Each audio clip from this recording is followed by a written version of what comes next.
اللہ میں سے تیسری حد، اب یہ تیسری حد بیان کرنے لگا ہوں، اور وہ بھی سورۃ بقرہ کی آیت نمبر 230 کے اندر اللہ تعالیٰ نے فرمائی ہے کہ فَإِن طَلَّقَهَا،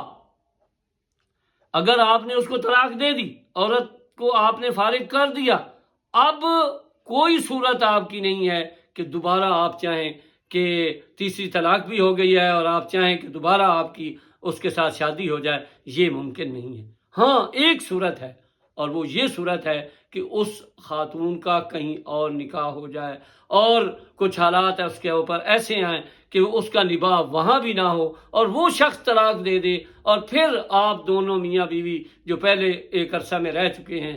اگر آپ کا خیال بن جائے کہ ہم اب اللہ کی حدود کو قائم کرنے والے بن جائیں گے، تو اب آپ کو اجازت ہے کہ اب آپ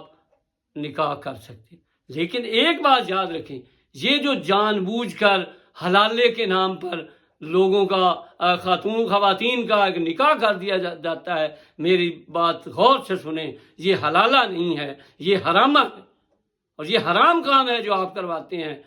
اور یہ زنا ہے جو آپ کرواتے ہیں، چاہے اس میں کوئی مولوی شامل ہو یا چاہے اس کے اندر کوئی اور آدمی شامل ہو جو اس طرح کی حرکت کرے، وہ حلالہ نہیں ہے، وہ حرامہ ہے۔ اللہ تعالیٰ اس کے بارے میں بھی فرماتا ہے کہ تل کا حدود اللہ یبینھا لقوم یعلمون، یہ اللہ کی حدیں ہیں جو اللہ تعالیٰ جاننے والی قوم کو آگاہ کرتا ہے، ان کو بتاتا ہے کہ یہ اللہ کی حدیں ہیں، ان کے قریب نہ جانا، یہ حلالے اور حرامے کے اندر آپ نے کبھی نہیں پڑھنا۔ اللہ تعالیٰ عمل کی توفیق عطا فرمائے۔ انشاءاللہ چوتھی حد اگلے بیان میں انشاءاللہ واضح کریں گے۔